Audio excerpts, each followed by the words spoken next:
Omniverse.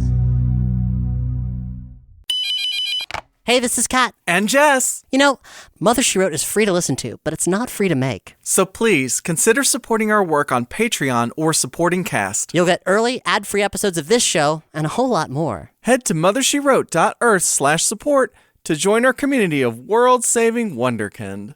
Love you! You cast your onyx hook into the ocean of consciousness and slide beyond, into another dimension. A dimension of sound. A dimension of dreams. A dimension of love. You're crossing over into a realm of insightful interviews, expanding the themes and discussions of the Mother series.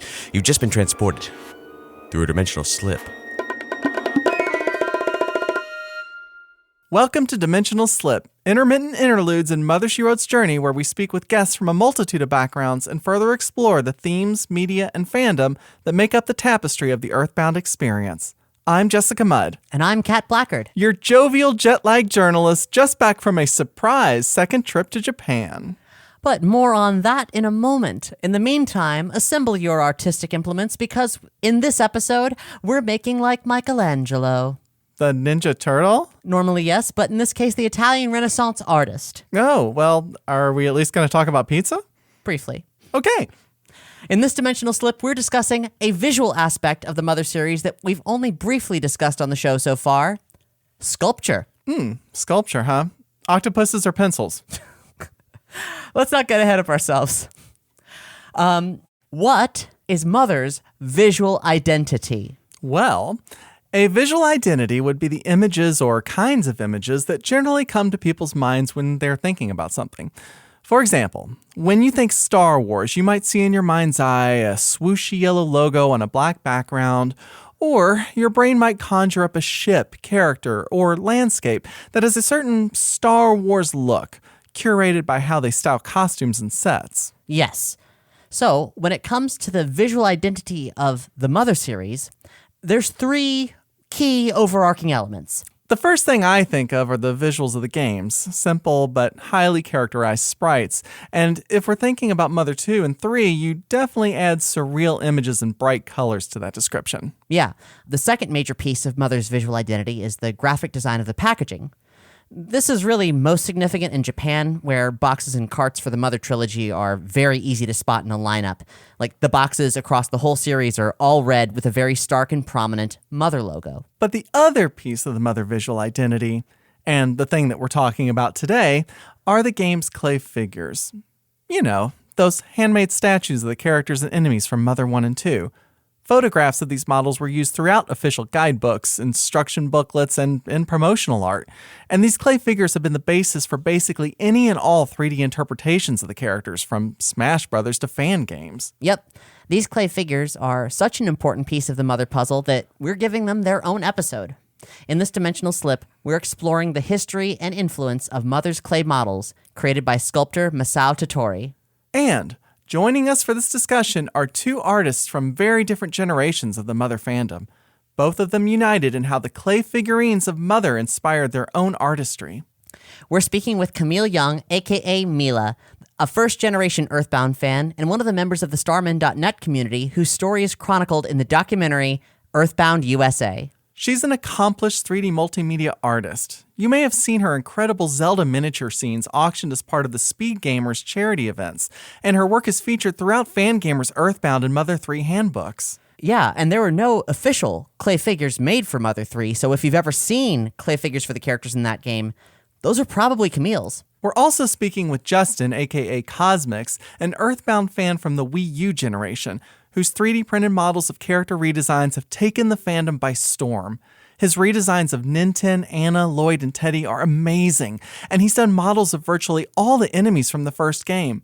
He's also modeled all 8 melodies, massive light-up robots, a breathtaking statuette of Geeg. I'm absolutely blown away by them. Justyn and Camille share with us their Mother origin stories, artistic interpretations, and for all you physical media artists out there, they also share some of their tricks of the trade, so you too can explore new dimensions of 3D art. But Before we get any deeper into this 3D discussion, it's been a really crazy summer. So we'd better make a quick detour to the Mother's Day Times for community updates because there's some big news to share.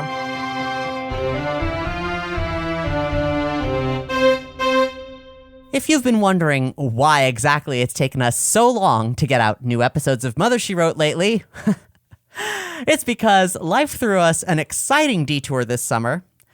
Jess, my darling, would you please tell these fine noodle noggins what's transpired?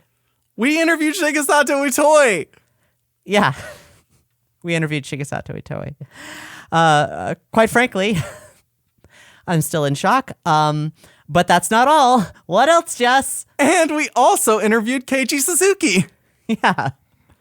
The creator of Mother, Shigesato Itoi, and composer, Keiichi Suzuki. We spoke to them. We recorded interviews with them for this show. Yeah. This opportunity completely sideswiped us. You know, we went on a carefully planned and budgeted first-time vacation to Japan back in May, and then we needed to figure out how to somehow get back to Japan. So we've been scrambling to pull this off all summer long. Between here and Japan, anything could have gone wrong, but it happened. It sure did. And to say that this was an honor is an understatement. Aside from EarthBound USA, I'm pretty sure this is the only other time Itoi's done an interview with a Westerner about Mother. But, Kat, this is an audio show. How are we going to have Japanese language interviews on an English language podcast? We have a plan, and we're working on it. Oh, good. In the meantime, we're also working on the final episodes of this season of Mother, She Wrote. We'll get those interviews out as soon as we can manage. Pulling this off was no small feat, and it's still going to take a lot of work to get these interviews ready for release, hiring translators and actors. So, if you're able to, please consider supporting the show on Patreon or supporting Cast. It'll be a big help, because, you know, when opportunity knocks, you answer the door, and you worry about the price tag later. There was an additional awesome surprise about this second trip to Japan. That is right. We managed to show up just in time for the Secrets of Mother 2 exhibit. And it was overwhelming, quite frankly. Yeah, there was a lot to see, mostly paperwork, which is actually exciting for people like us, but it was all in Japanese. However, we had a translator. And in the next dimensional slip, we'll be joined by EarthBound YouTuber Monkeyness and Charlie Verdun of Fangamer to explore what secrets we discovered. Stay tuned. On to the mailbag. Our last episode was all about Teddy, and as a result, we've got a bunch of Teddy-adjacent mail. Yeah, you may remember that we discussed how Japanese rocker Eikichi Yazawa inspired the character of Teddy. And Jess, you invited folks to listen to Yazawa's music and then write in and tell us what they thought. Well, our intrepid researcher Biozilla, ever game for a discography deep dive, took the plunge. And he said, an acquaintance from Japan, who's a huge Yazawa fan, encouraged me to check out his first 4 studio albums. I'm very glad I did.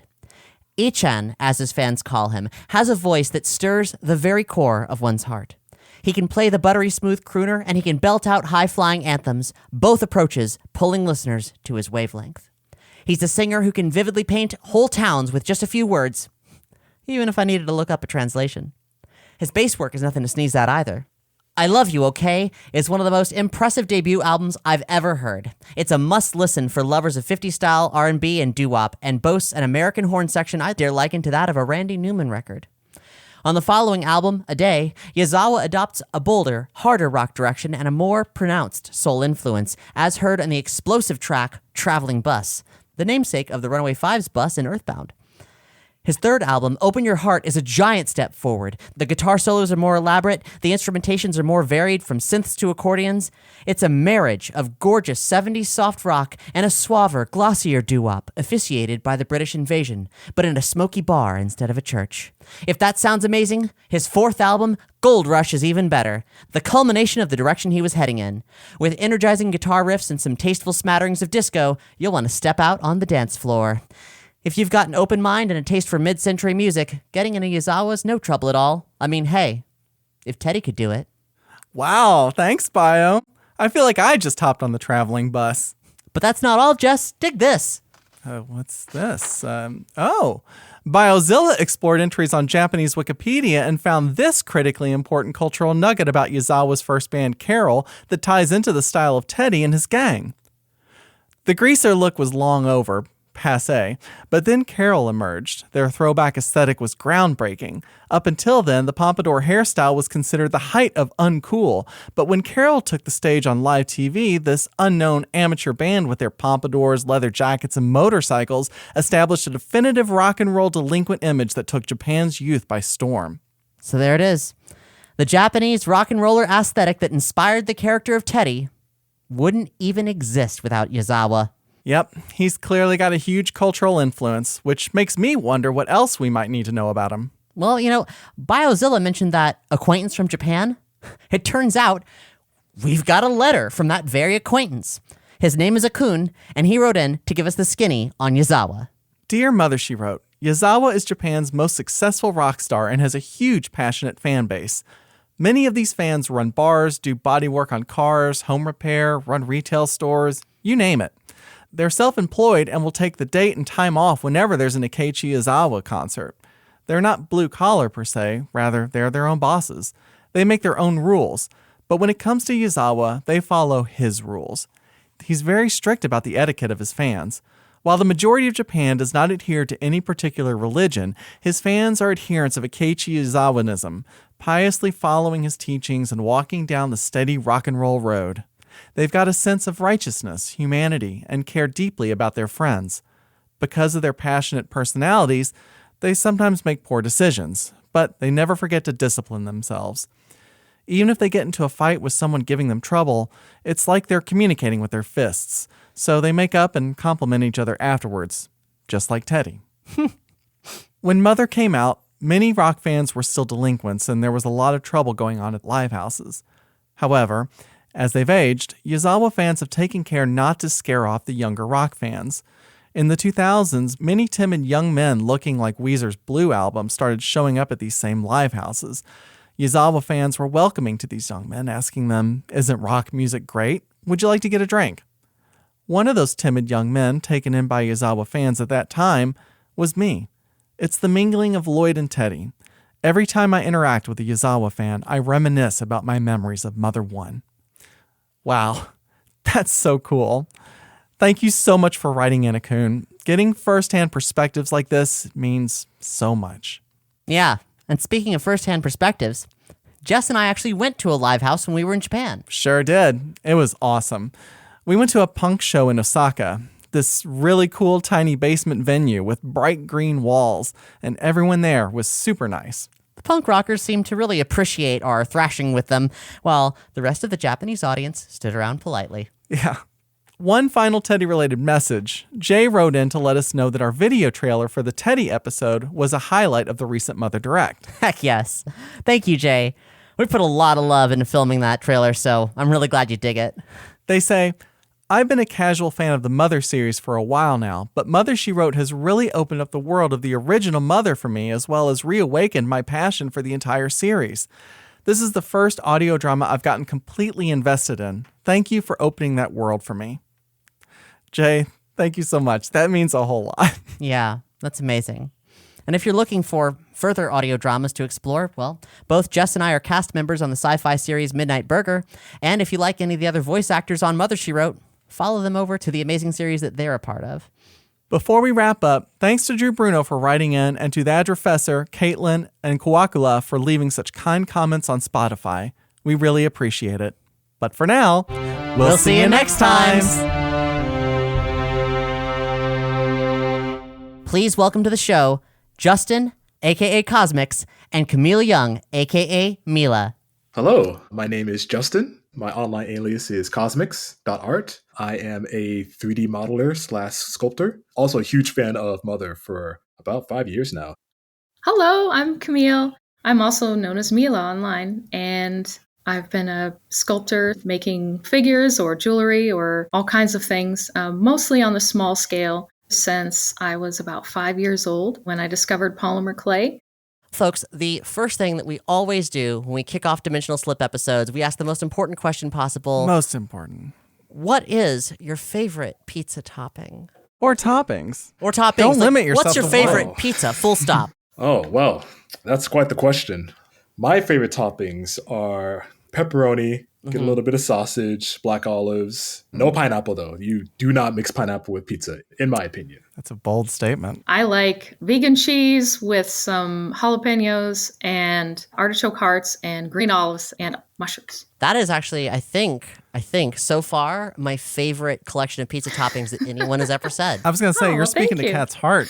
Yeah, I mean, I would do dairy cheese, per my body and the way it likes things. But those toppings, exquisite vegetable pairings. Thank you. Camille, can you share with us how you found EarthBound and your relationship with that game? I first saw a commercial in probably 1995 about 4 ordinary kids saving the world. And the kids aren't actually ordinary, but that's when I first heard about it. And then my brother, Steven, got the game, and I was his video game secretary, where I held on to the guidebook and I would tell him what to do next. And he would play the game because I was too nervous.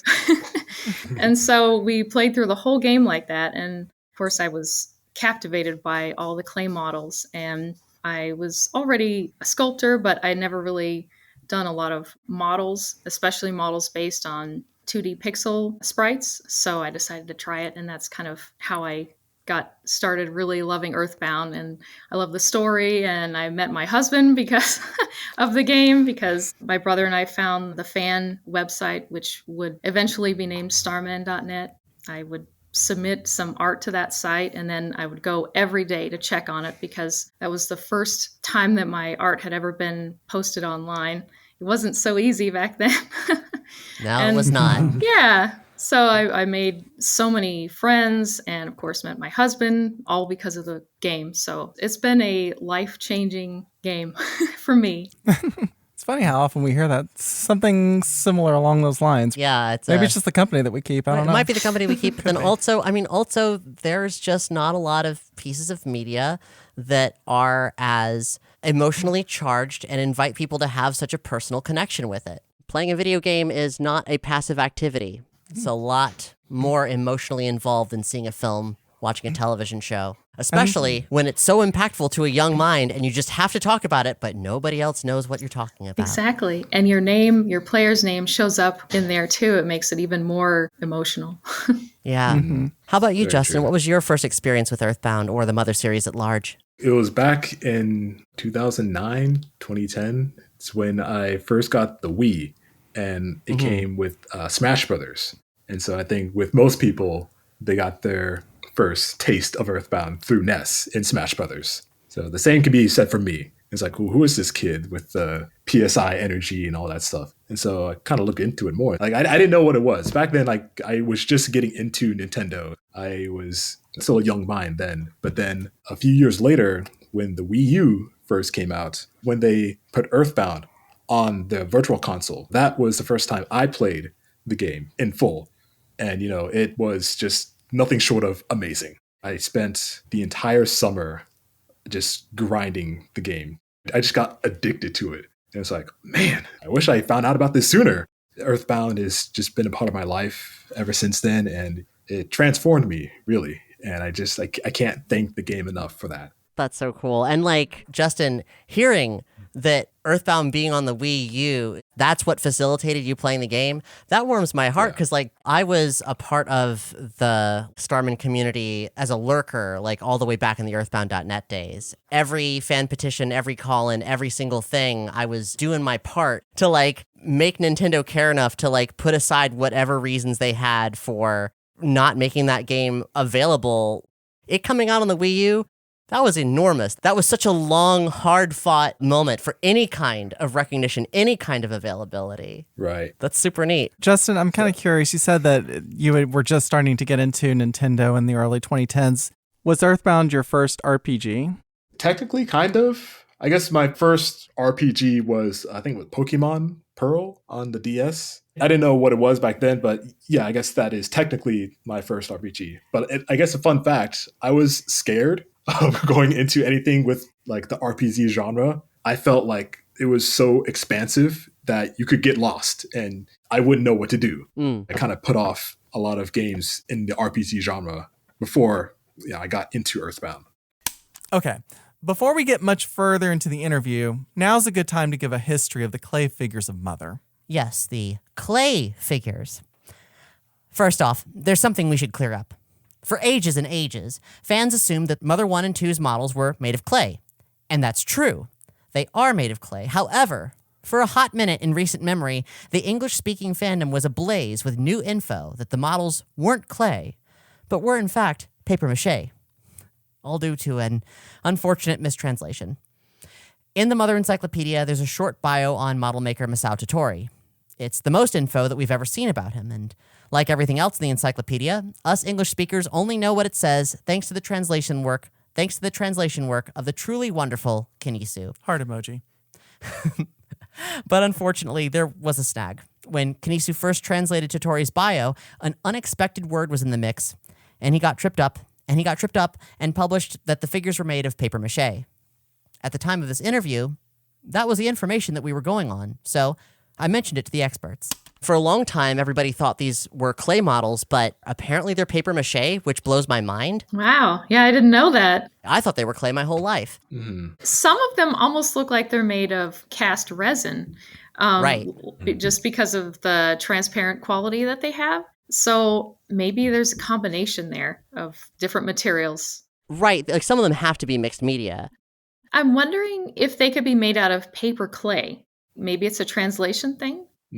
Paper mache is very difficult to get so smooth, and a lot of the surfaces just look perfect. Even with sanding, I think paper mache would be tough. But paper clay can be sanded very smooth or kind of burnished really smooth. And Interesting. So that could be a possibility. That's very interesting. So you went digging for more info. Yes. Digging for paper clay, which I'd never heard of before, and it turns out is actually a favorite medium of Japanese sculptors in particular. So then I checked in with Kenisu, who looked over the text again and confirmed that yes, it's paper clay, not paper mache. All just an unfortunate mix-up that's now corrected. Not only that, but since this interview was recorded, we've actually seen the clay models in person. Yeah.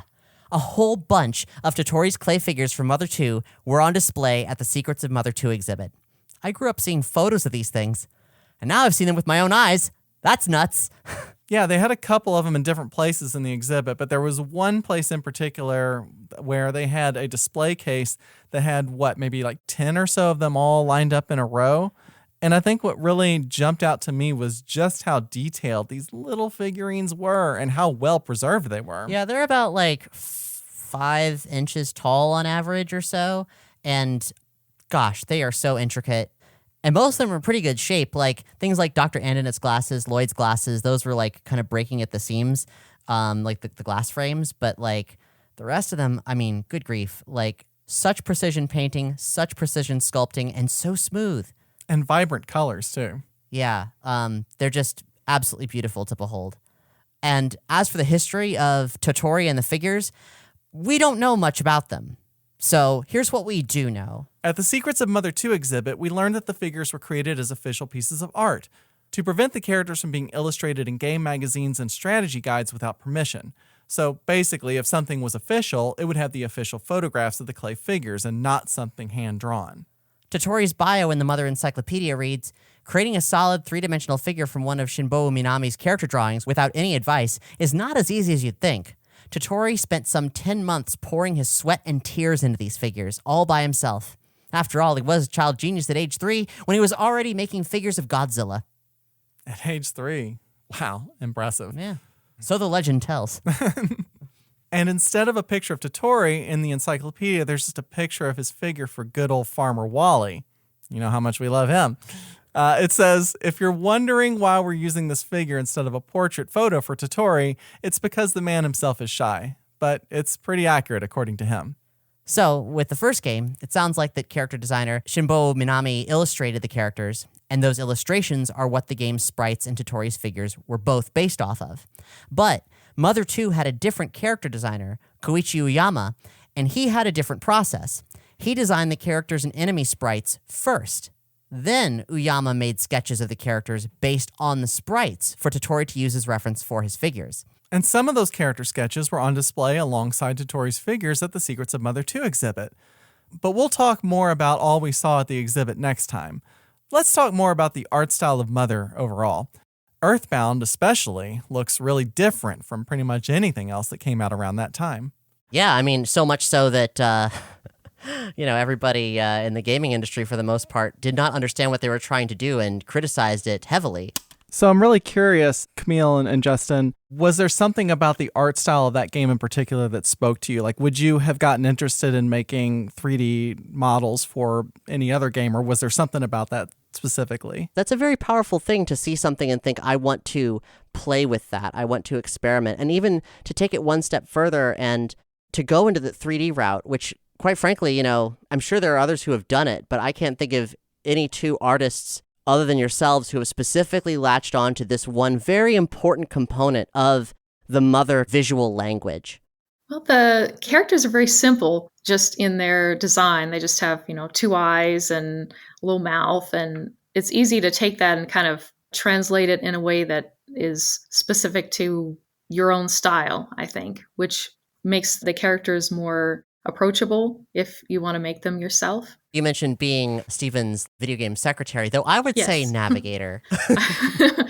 Navigator does work well. And of course, you had the player's guide there, which means you were seeing all of the models that were part of the visual presentation of EarthBound when it came out. I noticed that there were a few characters that weren't represented as 3D models in the player's guide, and so I started with those. So it was Pokey's parents, Tessie, and the cameraman, and Dungeon Man. So I made those, and I didn't use the best kind of clay that I probably could have because I was just kind of starting out with figurines specifically. I used something called Crayola Model Magic, which is more for kids, and it's really fun to work with. It's like marshmallows almost. It's very lightweight. You can sand it, you can paint it, but it doesn't have the best texture after you've sanded it. So making those as they might fit into the player's guide was my first inspiration for doing EarthBound models. That's really cool. How old were you around about thereabouts when you were doing that? I was probably 18, 19, something like that. Camille, I just want to say, I have a lot of respect for you because you have to make all those figurines by hand, using clay. Thank you. I know the amount of time and work that goes into it, it's unbelievable. I have to make the models on my laptop and have them 3D printed. So, it's not a lot of strain for me, but all that work and energy put into it, it's amazing. Oh, well, thank you. I have great respect for what you do because I know nothing about digitally modeling anything. So I've tried and I don't know, it gets too frustrating. I need to have my hands on the clay. And so it's a skill that I definitely don't have. And I have a lot of respect for anyone who does. So, thank you for that. Yeah, I appreciate it. That said, Camille, weren't you responsible for the 3D render of Mr. Saturn that was in the Starman.net logo for some time? Oh, yes. So that was the very first thing that I made that was put online all the way back in, 1999 perhaps, maybe April of 99, I don't know. But my brother had a program called Bryce 3D, and it was very old, and our Mac clone could barely run it. But I put a circle with an intersecting circle for the nose, and then I rendered it, and then I was like, yes, that's really cool.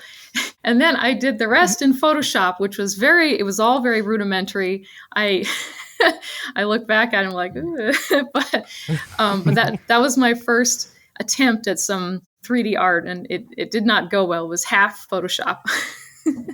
Amazing. I mean, I remember when that logo hit. I thought it was dope. Thanks. How about you, Justyn?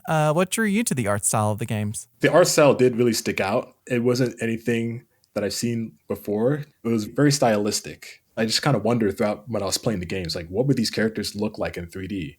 And I guess even with EarthBound, the game, I think I was more attached to its predecessor, EarthBound Beginnings, Mother 1.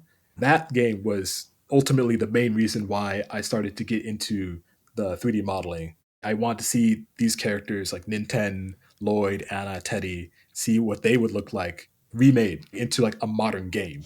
It was that game specifically that got me into thinking, how would all these characters, enemies, etc., would look like if they were fully made in 3D. Yeah, your work redesigning the characters of Mother is absolutely wonderful. Like those are honestly, like Justyn, those have become like the character designs for those characters in my head because I think they're such strong personifications of what's happening in the games and the energy they have, the way that you've kind of combined the different aesthetics that are like, say, like from the live action commercial and what's in the official art and other sources to something that Right. feels really unified and very exciting. I spent a long time before even getting into 3D just sketching out what these characters would look like, just like remade.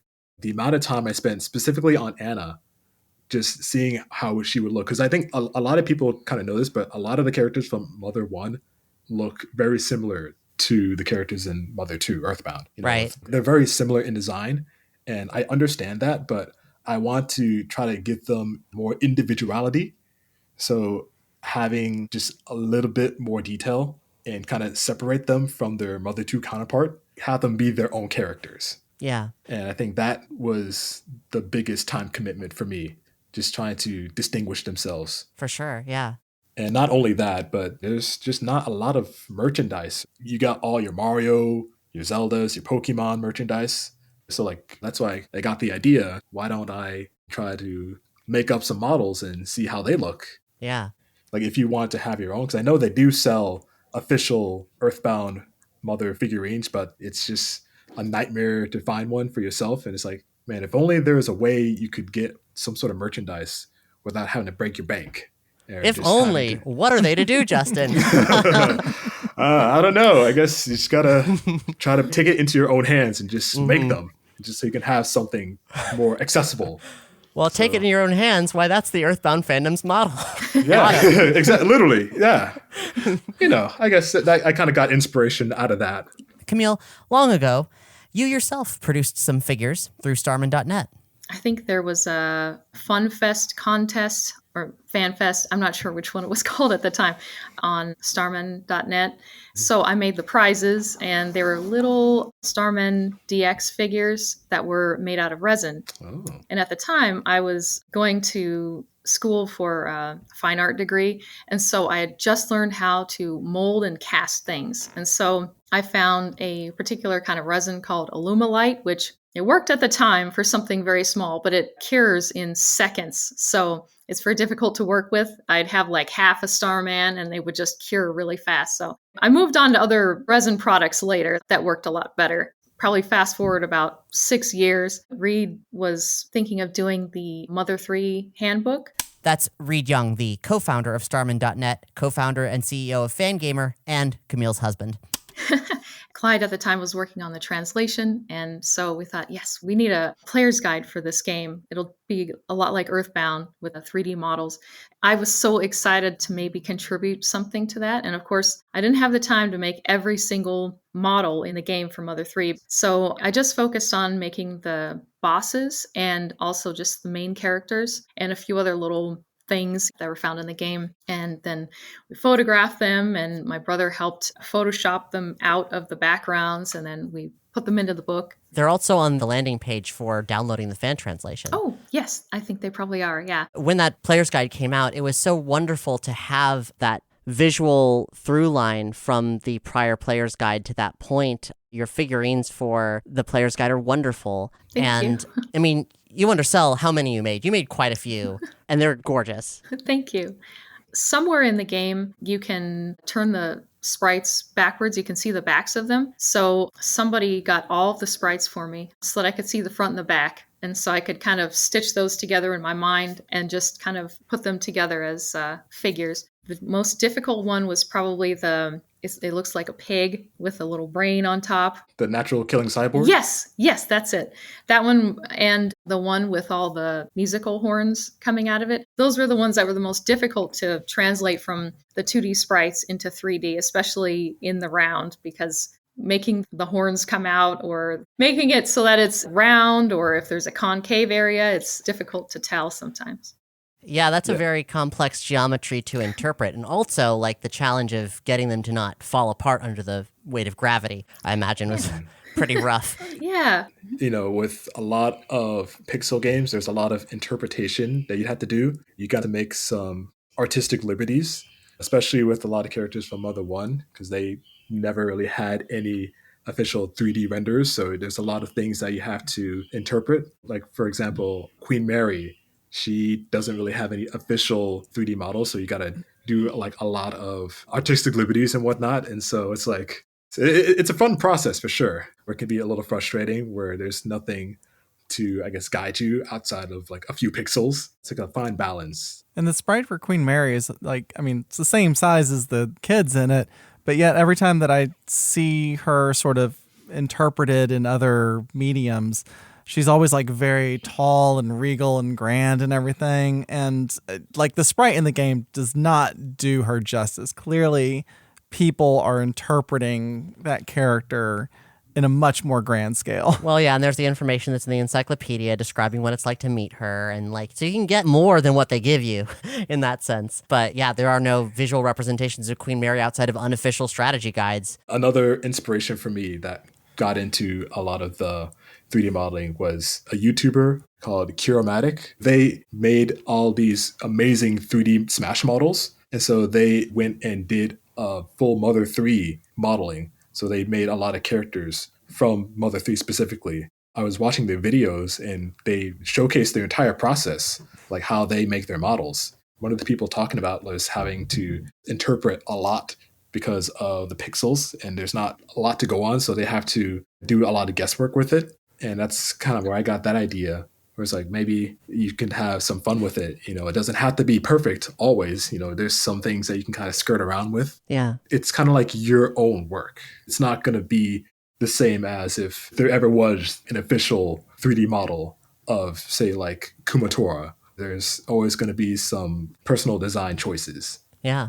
It's interesting to me, the lack of Tottori's models for Mother 3, since that's one of the very few visual through lines between the first two games. Mother 1 had a character designer, Shinbu Minami, and he didn't come back for the second game. Instead, the art director handled like the visuals for the characters and the landscapes, Koichi Oyama, who then interpreted Minami's work to then add their own style to it to expand that. And then Mother 3 had a completely different art director altogether as well, and two completely different art directors if you count EarthBound 64 in the mix, because that had its own art director as well. So after all that time, then we get to where the visual language of EarthBound was kind of cemented in Mother 2, and then was about to be transformed entirely when EarthBound 64 was happening. And then with Mother 3 in its final form on the Game Boy Advance, it goes back to a sort of like enhanced version of the sprite style of Mother 2. But what's missing from that equation and that kind of visual evolution of the series is these models. And I've often wondered, with the lack of information about Tottori, what happened there. I don't know if there's ever been an answer that's been offered, like, oh, well, we weren't going to do a player's guide, or times had changed, it was the 2000s, we weren't going to do those models anymore, or maybe Tottori is an older artist and they're just not alive anymore. We don't know. So, Camille, like, you carrying on that visual language for the Mother 3 player's guide was a very beautiful and appropriate extension of sort of like, especially the history of that game and how it communicates with the rest of the series on the whole. I enjoyed making every single one of those. Justyn, you've made figures from across all the games, but with a special focus on Mother 1. You designed basically all the major characters and enemies from that game. I do plan on doing the entire Mother series, Mother 1, Mother 2, and Mother 3. I know that's a daunting task, but I'm willing to put in the work for it. You can do it. I'm excited to see that. Yeah. The way you've dove in and have hit Mother, like EarthBound Beginnings, so hard, like doing models for characters who we may have formed like emotional connections with, but it's awesome that you can get Ninten's entire family who don't have half the characterization that, say, like Ness's family have. Yeah. Or you've done like physical representations of all of the 8 melodies. Yes. Which is like very nuanced, extremely cool. I love that. I love the granularity of what you're doing and how expansive and beautiful it is, seeing them all in a set together. And like, we of course need to mention, when you publish a selection of them. I forget what the actual group photo was. You published a photo of it to Twitter, and Shigesato Itoi retweeted it. Yeah, he did. I think that was like my New Year's group picture thing, where I was like, let me just get all the figurines that I made for the year and just put them all in one picture and just put it on social media, see how it goes. And never in a million years would I ever thought that the creator would ever like or even notice my posts up there. So just seeing that was just surreal. It still feels surreal to this day. Like, wow, I've been noticed. Yeah, that's wonderful. It's a testament to the work that you've put in, the polish of these figures. Like, it's undeniable, right? Yeah. People see them and they're like, whoa, that looks amazing. So, Yeah. you know. I guess I've done a lot more characters than I originally planned to. So like the original plan for me was just to make the main party members for all three games. I think the first post that I made ever for the figurines, it was Ninten, Lloyd, and Anna on my Instagram, 2022, 2 years ago. And it's like, oh, just see how that goes. I think within the next 2 hours or so, it got like a bunch of likes, and like people just got to notice it. And it's like, they're all saying, oh my gosh, this looks official. This looks so good. It's like, how did you do that? I'm like, oh, whoa, okay. That's quite the reaction to it. Yeah. Debuting with a bang. That's amazing. So where'd you pick up the skills to make something like that? I was still in college then. I was actually doing 3D models while I was still in class. So I had access to a 3D printing lab. And so what I would do, I would make some models and then I would actually have them 3D printed in the lab just to see how they look, like a prototype of sorts. That got me access to more resources and to kind of seeing how my process would go over the next couple of weeks and months. I'm curious, is there one particular figurine that was, let's say, like more challenging than others, or which one did you have the most difficulty with designing? I think it's a tie between Teddy and Queen Mary. Well, that's interesting because the first time I ever encountered you online at all was because of your absolutely jaw-dropping Teddy cosplay. That was, I think that was my interpretation of the character. And so I guess it's no surprise that Teddy is my favorite character and Mother. I felt so strongly about it that I want to make an original costume of him. No one has done that before. I haven't seen it. Yeah. And so with the cosplay, the hardest thing about that was making the pompadour, the hairstyle. So like trying to keep that thing like forward and not trying to like lean down. It's really difficult. And like I'm not a hairstylist or a wig stylist, so the amount of times I had to restart on that, man, too much. But I wanted it so badly. And I wanted to see how it would look. I persevered. Spent a lot of money doing it, but I'm just really happy how that turned out. And because of that, I transferred that design into the figurine of Teddy. And I think just that was really difficult because it's a lot of minute details that you probably wouldn't notice at first glance. I wanted to get it really perfect. And so I think that took me 2 months to model. Wow. There's a lot of trial and error in trying to get that perfect detail. I'm really happy with how the costume and the figurine turned out. A lot of people, yourselves included, really enjoy it. Oh, yeah. Big time. In fact, I'd love to hear you speak on your relationship with the character of Teddy, because that's a character who has a lot of sort of supplemental material, but not a lot of material actually in the body of the game describing their character in greater detail. I'd love to know what draws you to that character and what you feel about him. Right. If you just play the game by itself, there isn't like a whole lot of characterization of him. How are you supposed to be attached to someone that doesn't have a lot of character? Well, it's like, if you know, there's actually a Mother encyclopedia that goes into more depth into all the main party members. You get his entire backstory in the encyclopedia. And it's like, whoa, this is amazing. Why isn't any of this in like the main game? He does seemingly have more backstory than literally any other character in the whole game once you crack that open. That characterization, that's what really made me draw to that character. And just his attitude and design, it's so unique. You don't have that character at all, like that personality in any of the Mother games. That's unique only to him. That's what kind of made me go like, wow, that's my character right there. Yeah, that's true, actually. Like, Teddy does have a teenage energy, a rebel teenager energy that is not necessarily present in the rest of the series. Yeah. Camille, I'm curious, what characters are your favorites from the series at large? I really like the Starman DX, and I guess all of the Starmen, just because they look like old 50s era bad guys, like aliens or something. And I like the Mr. Saturns a lot because they're cute. I also like the Tendas because they're shy, and I tend to be quite shy. I can identify with them. You got to overcome the shyness somehow. I need a book. I have a copy. I'll loan it to you. Thank you. Camille, your work following the figures for the Mother 3 Player's Guide, would you say the next major moment in your work was doing the Player's Guide for EarthBound with Fangamer? Yes.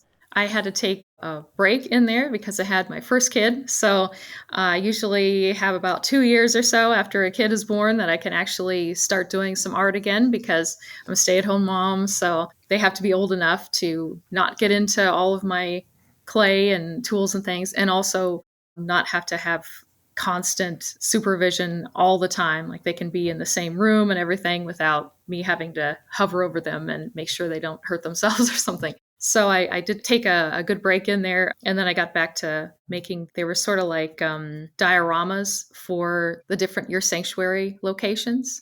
And I was actually pregnant while I made those, so I knew I had to get them done fast before my next kid, because then I'd have to have another art break in there. But it was really fun.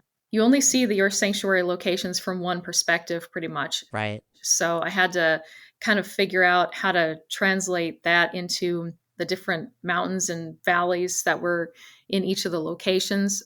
I used a variety of materials that model train people like to use. They have just a huge array of materials that are just perfect for things like that. Strange little funguses that have been dyed and used for trees and stuff. Yes.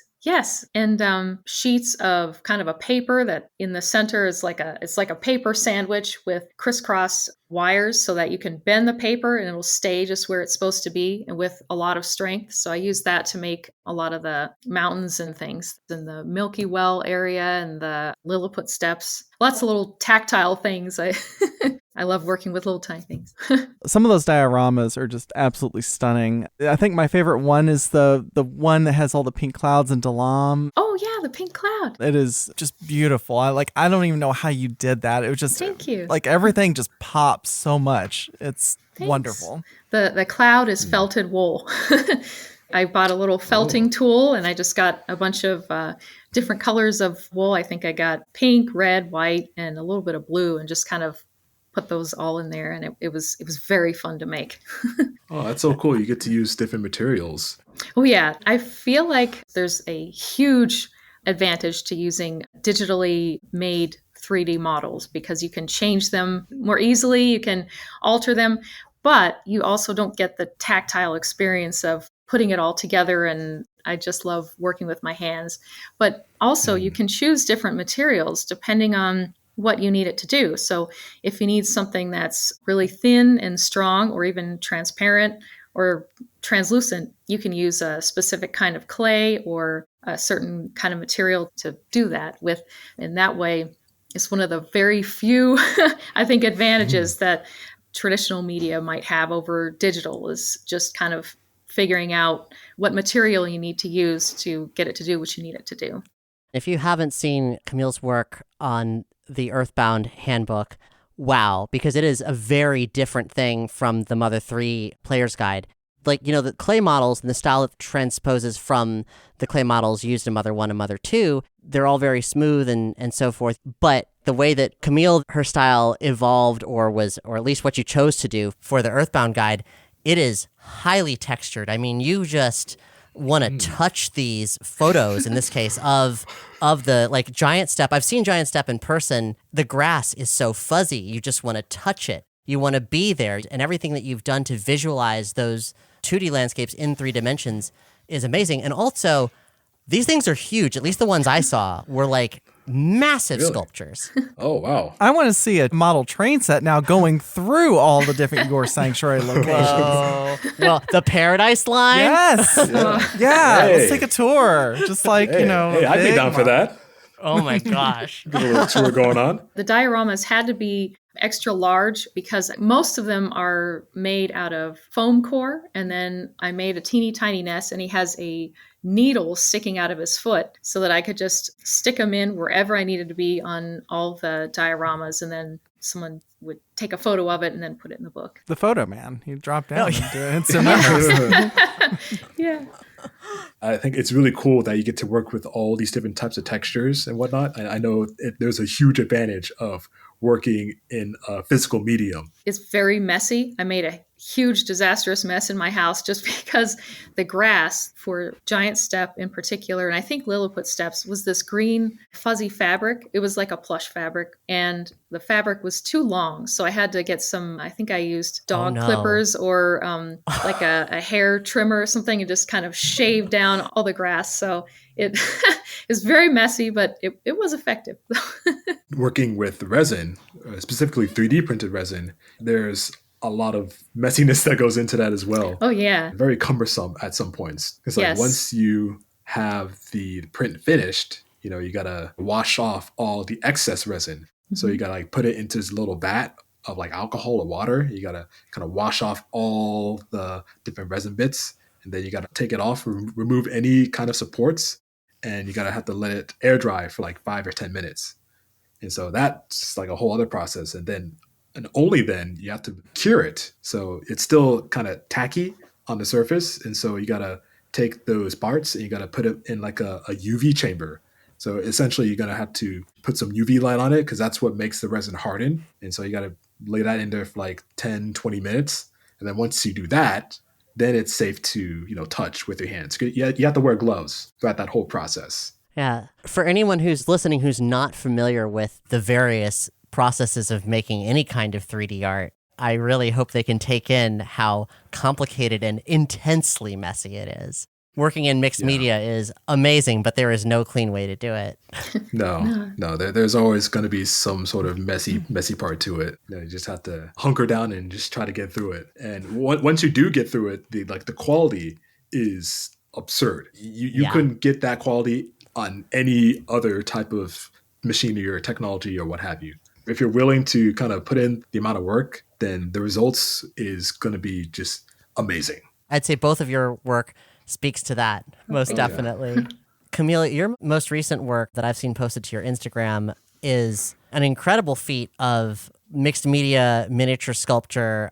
You've done a bunch of different styles recently. There was a really beautiful hyper-stylistic Mario and Donkey Kong, and the thing that really took my breath away were the two recent Tears of the Kingdom pieces that you did. Oh, thank you. Those are for the speed gamers.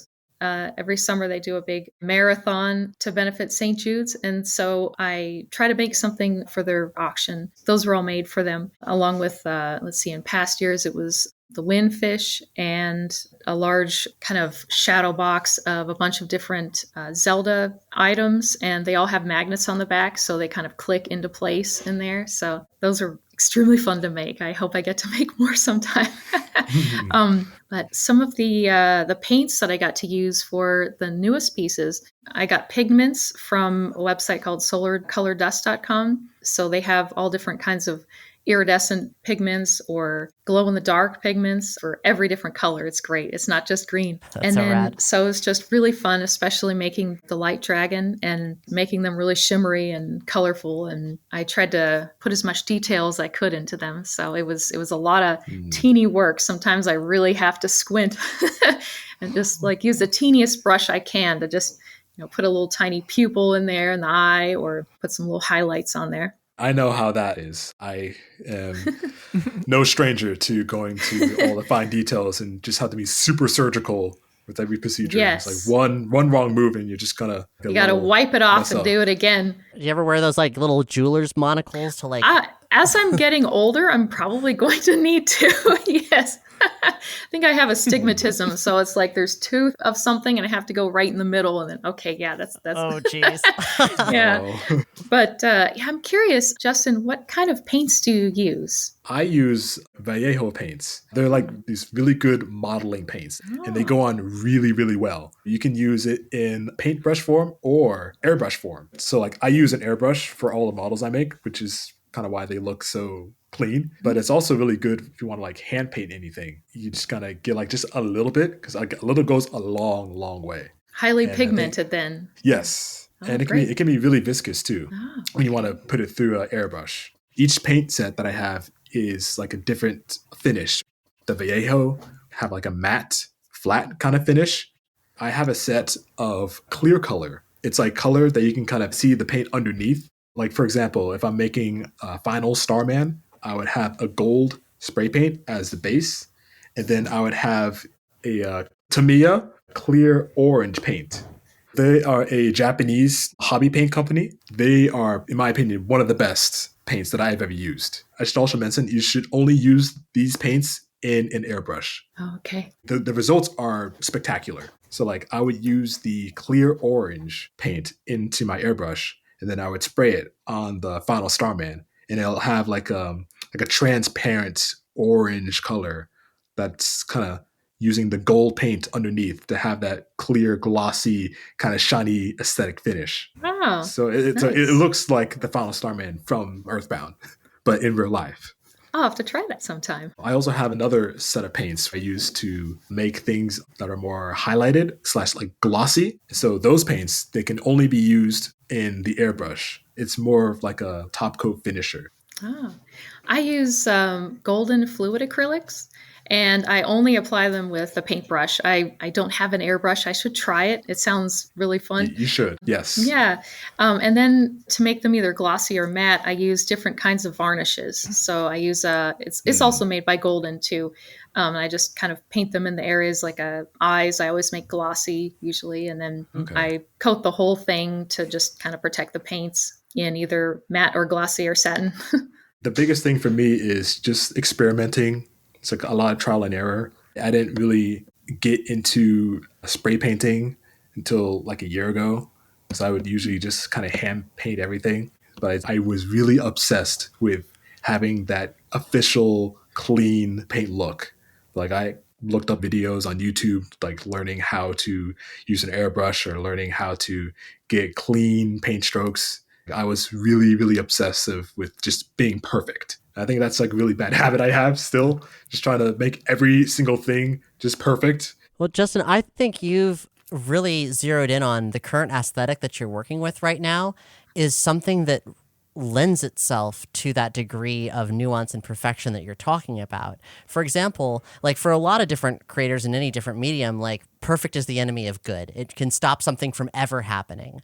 But in your case, you have seemingly found a balance for yourself where the work that you're creating allows for you to showcase that level of precision and perfection that you're obsessing over in a way that, to me, that's part of it. I see that eye for perfection in what you're doing, which is really exciting. That precision is what makes your figurines look like nothing else that is in the fan space. Oh, thank you. I wanted to try to have that official look, and I think a lot of people are seeing that.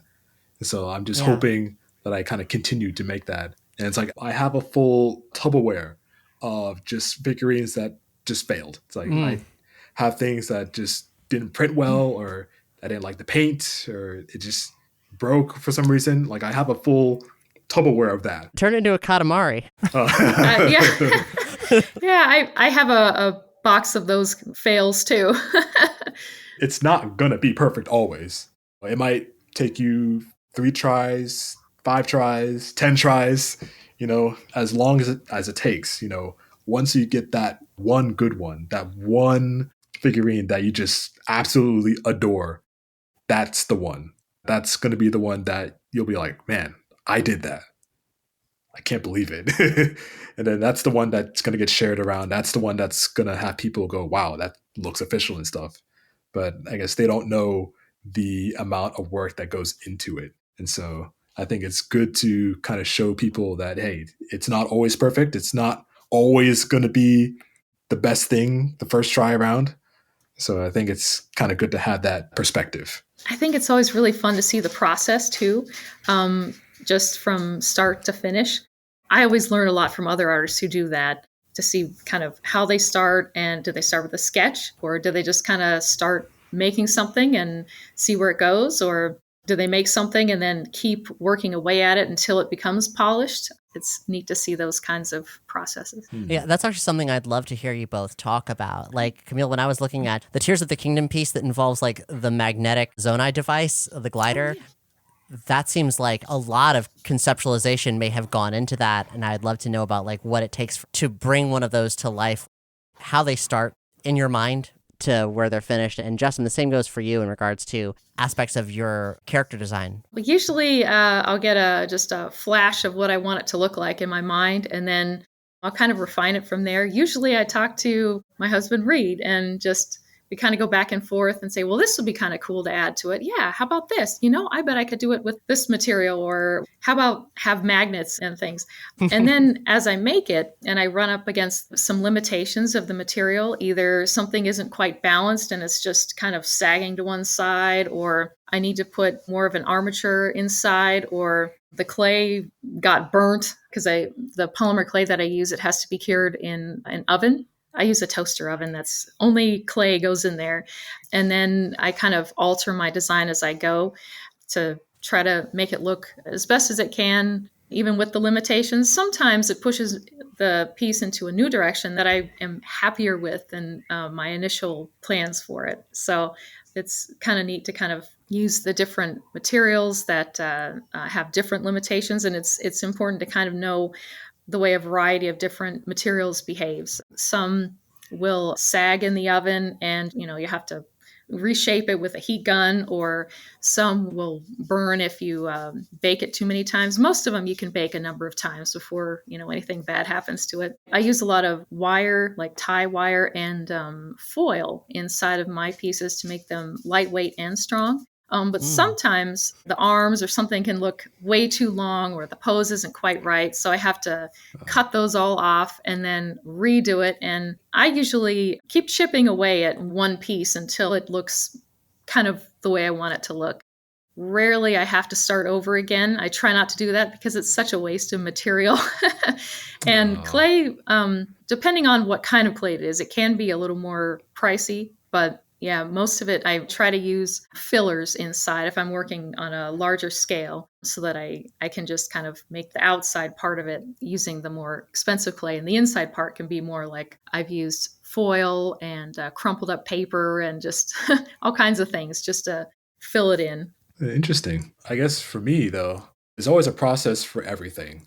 Just if I want to make the character, usually I like to kind of get a concept of the character. So like, see like how they look, if there's anything I want to change, not just recreate them as they are. It's like I always wanted to have some sort of unique design, and I want to try to keep that consistency up with Mother 2 and 3. I'm not going to spend as much time trying to recreate their designs fully because their designs are already there. So there's not a lot bit more realized, yeah. Yeah, so there's not a lot of work that I would have to do to kind of capture that same character, since it's kind of already there. But that doesn't mean that I won't try to put something new into it. And they're still trying to figure out the pose they do. I pre-planned this a long time ago, but I already have like a plan for all the main party members, how their poses are going to look and everything. They'll look good by themselves, but they'll look even better if they're all together. So that is awesome. One of the interesting things you do with your figurines is you really do play up how like, hey, if you want these, you should definitely order them as a squad. And I love that. Yes. And I think it'll be more so once I get to Mother 2 and 3 properly. So it'll look even better by then, trust me. I noticed that one of your figurines was of just like a little telephone. I guess that's like supposed to be Dad. Yeah. I'm curious if you have a figurine. Is it just like a garbage can where like it's Lloyd, but just like as the garbage can? Or Lloyd's dad. Or a family portrait where it's just a bunch of garbage cans together. I actually don't. But now that you mentioned that, I probably should do that. Sorry, that's a dream that I've had for a while. Just a family portrait of Lloyd's family and just a bunch of little garbage cans. I think I was also thinking of having different variations of characters. So like, for example, if I want to make Ness, but then also have Pajama Ness. Pajama Ness, wow. Yes. And then also have Robot Ness. Are you planning to have Magicant Ness? Yeah. Don't know about that one. Okay. That might be a little risky. If you mean like the Japanese version, yeah, that's probably gonna have to pass on that. Unless if I do something funny, like have like The baseball bat is tastefully covered. oh yeah. What is next for you both? Well, it'll probably be a couple years before I'm able to really get back into art again because I just had my third kid. Wow. So we'll see. He's got some older sisters that can keep him entertained that also love to do art too. So I'm looking forward to one day making a whole family of figurines with my family. Oh, That's really cute. I guess for me, I do plan on continuing to make more Mother and EarthBound, at least for the rest of this year. So if I can finish all of EarthBound by the end of this year, I do want to kind of move on and do other Nintendo series. you've got some gorgeous Pikmin. I do, yeah, I know. So there's other Nintendo series that I kind of want to focus on too. Some that aren't as popular, I think I feel like should have more love, like similar to EarthBound. So like I want to do, like F-Zero or Kid Icarus, Pikmin, So those things, like I definitely do have a plan to kind of extend my skills beyond EarthBound and Mother. I want to get into more of the indie scene. So like you have Undertale, Lisa, you have Omori.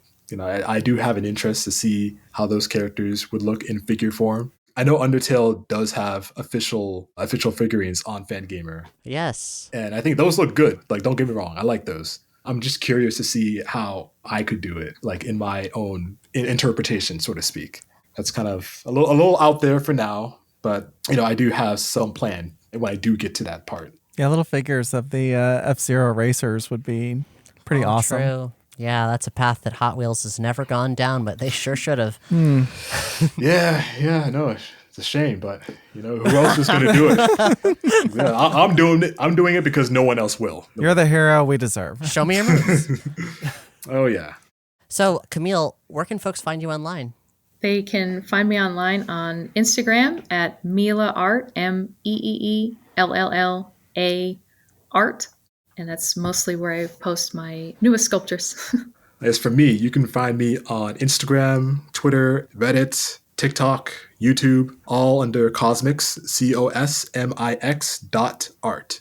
So that's where you can find all my work in progress pictures. You can see all the stuff that I'm getting into, all my plans. Say hi, give me a follow, see what I'm working on. And we'll have links to all those places where you can check out their incredible work at mothershewrote.earth on this episode's page. Justyn, Camille, thank you so much for speaking with us. Thank you so much for having me. Mother She Wrote is made possible thanks to the generous support of our producers, Amber Devereaux, Austin Brown, Becky Scott Fairley, Bob Hogan, CB, Danielle McDonald, Joe Tankrasiardelli, Josh King, Max Hansen, Mjolnir MK86, Patrick Webster, Sean Hutchinson, Sean T. Red, and our super deluxe executive producers, Big Bad Shadow Man, Marcus Larson, and Jamieson Lalone. You can join the team on Patreon or supporting cast. Just head to mothershewrote.earth/support. And if you think Mother She Wrote is simply smashing, please rate and review us on Apple Podcasts or Podchaser. And be sure to subscribe via your favorite podcast player. This series is recorded and produced in Orlando, Florida, and Louisville, Kentucky, on lands stolen from their indigenous people, the Timucua and Seminole, and Shawnee, Cherokee, Osage, Seneca Iroquois, Miami, Hopewell, and Adena. Acknowledgement of the first peoples of these lands and the lasting repercussions of colonization is just the beginning of the restorative work that is necessary. Through awareness, we can prompt allyship, action, and ultimately decolonization. For links to aid indigenous efforts and to learn more about the First Nations of the land where you live, visit omniverse.media/landback. Mother She Wrote is written, produced, and performed by me, Jessica Mudd. And me, Kat Blackard. Our original score is composed and performed by Jessica Mudd. Mother She Wrote is not affiliated with Nintendo, Shigesato Itoi, or any rights holders of the Mother and EarthBound intellectual properties. Please play the game's official Nintendo releases.